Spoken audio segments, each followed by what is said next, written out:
Hello everyone and welcome to another video. Today I'm going to be doing a quick little bonus video with paper quilling. I just did paper quilling as my main video for the week, so I wanted to kind of expand on that and create something to kind of honor dandelion season.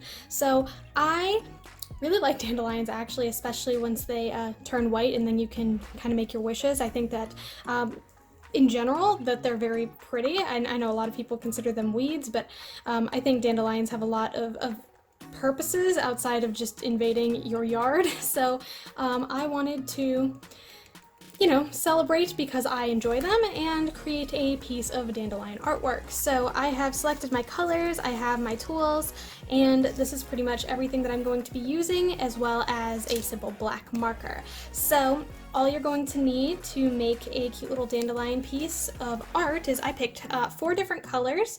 Well, technically 5 if you count the center, but I'm going to be making the little spores things, I don't even know what they're called really, out of different yellows and browns because I wanted it to have like a nice kind of natural look.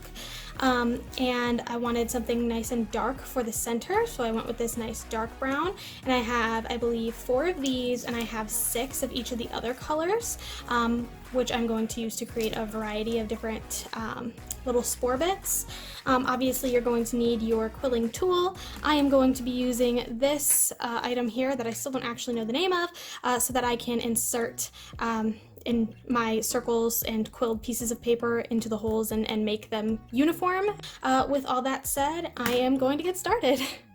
So here's how I started. I have a, I believe this is a 5x7 canvas. I went about 4.5 inches up and made that the center of my dandelion, and then I made, I want to say these are like 1.5 inch, maybe 2-inch long spokes, and then I put 8 littler ones of about 1 inch in between, just to, add a little bit of dimension and diversity. And now I'm going to take a fine line Sharpie and I am going to go over all of those lines.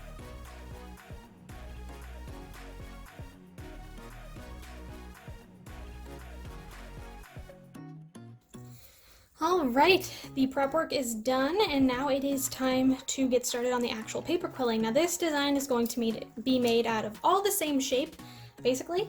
So with this, I'm actually going to fold and cut it in half. That way I have 2 strips, because I don't think with the size of the canvas we'll need to have them all too big.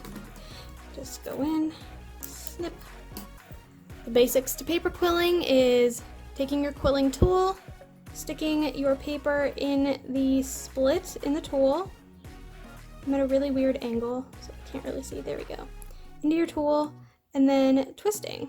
And you're going to try to keep it as even as possible so that it doesn't kind of spiral out into like a long tornado of paper. We're going to want it to be pretty flat. So I'm going to keep rotating, making any adjustments as I go just to make sure it stays as even as possible. And this is normally where you would add glue if you wanted to have a tiny little tight coil. Instead, I am going to head on over to, let's go with the 10 today. And I'm going to peel this off and let it expand out to be this 10mm space. And then I will be taking my glue and gluing this together. For this, I am just using a tiny paintbrush and some PVA glue. Coating the inside, nice and easy, and sticking it together. And the thinner the better, so that it maintains a relatively low drying time. So we can move on to our next pieces. I'm going to need 8 of these, so I'm going to make 8 and then come back and show you the shape we're going to bend them into. Alright, we got all 8. I remembered I had this row up here, so I ended up just filling the row and then gluing them all at the same time. Saved me a little bit of effort. And now what I'm going to do is we are going to create our shapes, and the entirety of this creation is going to be made out of teardrop shapes. So all you have to do for that is grab one end and pinch. And then you'll do that to all 8 of your darkest color. And now I have a collection of what I think looks like pumpkin seeds. And basically the way that these are going to be done is you're going to be creating little, I don't know, heart shapes, I guess, on the four corners of your creation. I don't know, it's kind of big. I might not even need that. I think 6 will do just fine for this design here. And that will be our centerpiece. Now what we're going to do is I'm going to decide on each of these kind of X's or plus signs that are made. I'm going to decide on a color. I'm going to do that, and I'm just going to continue creating these teardrop shapes out of all these colors, and I'm going to need 4 of each. Well, I guess 8 of each also, because I'm going to want to create this heart shape again. So yeah, I think I'm just going to hyperlapse through that and then come back with exactly how many strips I used, and we'll go from there.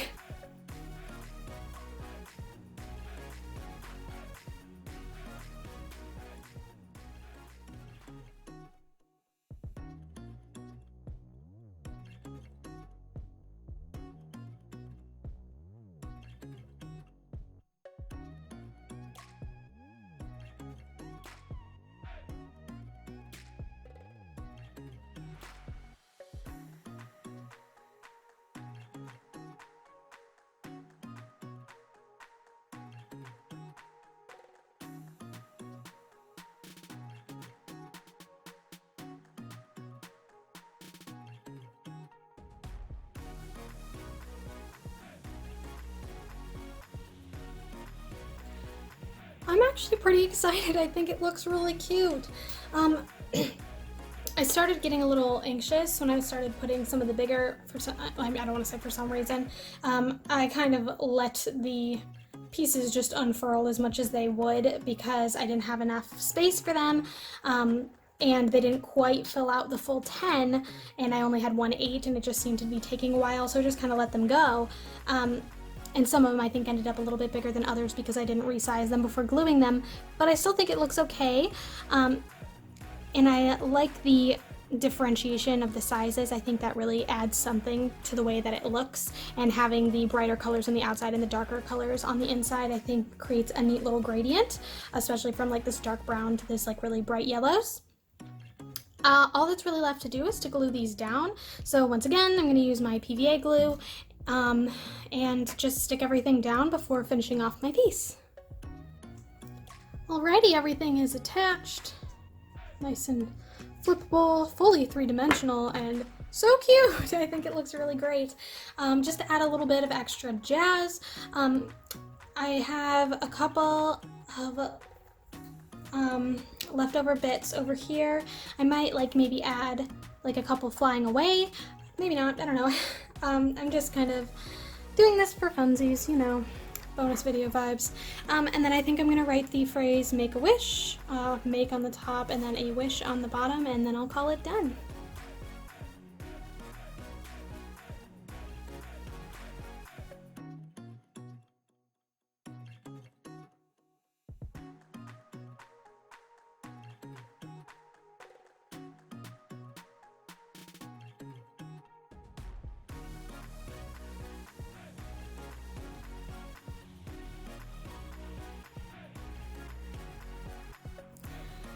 And this is it, y'all, the final project, the final ode to the dandelions.